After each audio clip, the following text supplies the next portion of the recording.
Thanks for joining us at Right On Replicas, where we're proud to bring you the best premium model kit reviews on the planet. This review covers the Round 2 release. It's a repop of the AMT kit Dragula from the Munster TV show series. It was a George Barris-inspired design, and it's in 1/25th scale, kit number 657. And it was released back in 2011, but it's still available online. And the kit's a skill level 2 for the intermediate builder. It's been released in different times over the years with different box arts, but there are 61 parts molded in black, chrome, and clear, and a metal axle. The decals have both the original kit's decals and a more TV screen accurate style option. You get a pretty nicely detailed motor, and the chassis though is just a simple rail. There's really no interior other than a seat and a wheel, and the body is a one-piece pseudo coffin. The kit has plastic tires instead of vinyl ones, and it's a quick remedy to help the overall look. The instructions are done in 2 steps, one for the car and one for the surfboard. The surf slab was also seen in one episode of the show, and the Munster's fans be treated here to a full-color cardboard display base and backdrop, and the Dragula coordinates with the Munster coach backdrop for a complete scene.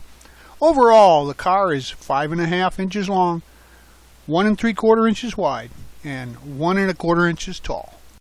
Here are the decals for this kit. As you can see, there's 2 options, one for a more accurate TV screen depiction, and the color is great, the registry is good, and I strongly suggest you use some aftermarket setting solutions to help them nestle into place and adhere to the body. And as always, if you see any of the products mentioned here, please follow the manufacturer's guidelines for your own protection. Assembly starts with the motor, and prior to that, since the parts were molded in black, I sprayed them with a good quality primer. Now use these parts to assemble the block and the transmission halves and add the heads. Then add the axles to the transmission. Paint the motor purple with an aluminum transmission and axles. The distributor and the starter are black, and the exhaust is steel. The belt is flat black, and the carbs are a copper color. Install the carbs on the manifold, add the exhaust, add the belt and the fan, and then the valve covers, and insert the metal axle. Now gather the parts here as seen for the frame and paint it flat black. Now the seat inside is purple with a flat black back, and the spider web is white on the back side of the seat. Install the front suspension and arms with some super glue for strength, and add the brake lever and seat to the frame. There's no real positive attachment point for the seat, so just place it in there where it looks appropriate. Then install the motor into place. Now we'll assemble the wheels. Now the tires are just black styrene, so if you want to replace them, you could do that with some aftermarket parts. I used the kit tires, and they look pretty good. The fronts are skinny tires with a rim, and the rear are 2-part slicks with a rim as well.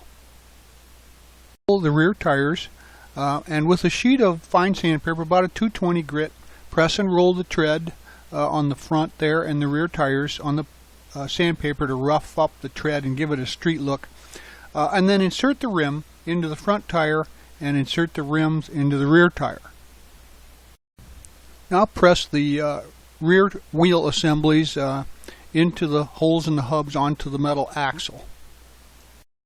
Carefully slide the front tire and wheel assemblies onto the spindles there, but support that on the back side so that you don't break the axle. It's very fragile.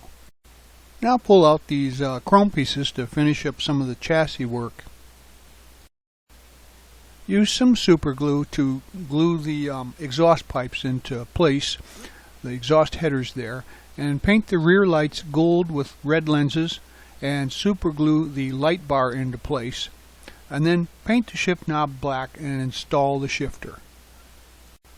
So we're at the point now where we have a complete rolling chassis which is ready for the body and the remaining parts to be installed. So we had primered the body parts earlier, and now it needs to be painted purple on the inside and then gold on the outside. So I spray the inside first and then mask that off, and then spray the outside. The original car wasn't a real shiny color, so I used a rattle can Krylon gold to replicate the finish on the original car. Get these parts out from the kit, and they'll be needed to finish off the body. So the cockpit there, the bubble, I dipped that into some Pledge floor care polish and wick it off, let it dry, and then install the decal on that.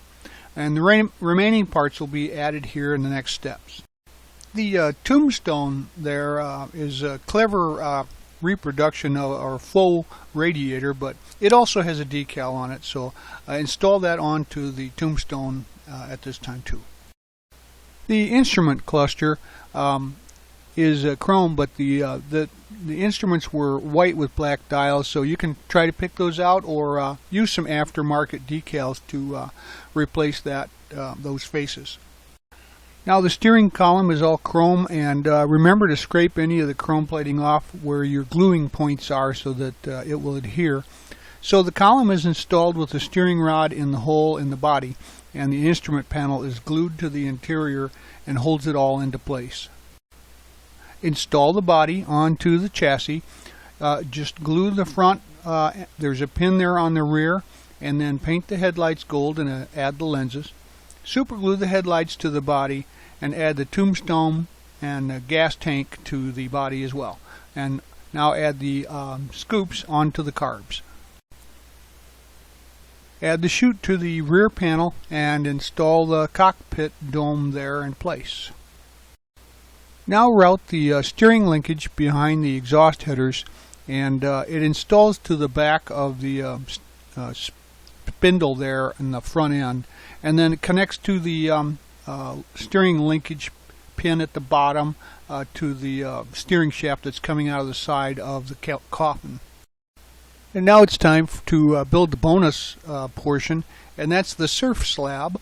I couldn't find any real references for it, so you must have watched the TV series to see it.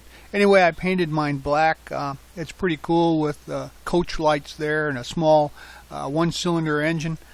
So just go ahead and assemble that, and put the motor and the prop into place, and add the front and rear light there, and then add the steering shaft, and she'll come out looking pretty nice. You'll have just mostly some decals and a few parts left. That's the mount for the surf slab. I didn't use those on the vehicle. I just wanted to keep it as a pure vehicle, but you could also mount that as well. So the build is now complete. Here's the Dragula backdrop that's included with the kit. It's a pretty nice display item for your model. Well, there you have it. This is a fun build, really, but it's not an easy build. A lack of positive attachment points and a lot of fiddly bits like the suspensions, etc., make this a difficult kit. Some medium gel type super glue for attachment points is really in order here. Now the motor has some nice detail, but you can't see it after it's built. The chassis just covers it. And the chassis is pretty simple. The suspension's held on by one small tab in the front and just a couple notches in the rear. So it's a very careful and fragile build. You'll have to take your time. There's not much detail on the suspension or the frame, and once assembled, however, if you use the super glue, it's pretty sturdy, but you don't want to drop it. The surf slab is a neat little addition, but in my opinion kind of detracts from the car, and the way it's mounted with some small contact points, it's not going to be very sturdy on the vehicle. So I left it off, but that's up to you, of course. Being a cool build, I'd say it's just got that factor going for it. If you like the Munsters and the Barris coach work, this is a great kit. I've also been told that you can find figures for this type of kit from Jimmy Flintstone online for Grandpa and Herman. So if you're of a mind to, that would be also an incredible addition to your set. You can also get the Munster coaching backdrop to complete an entire scene. So have fun with this and put one on your shelf. Well, we hope you like this premium step-by-step model kit review. And so that you don't miss any more, please subscribe to our YouTube channel.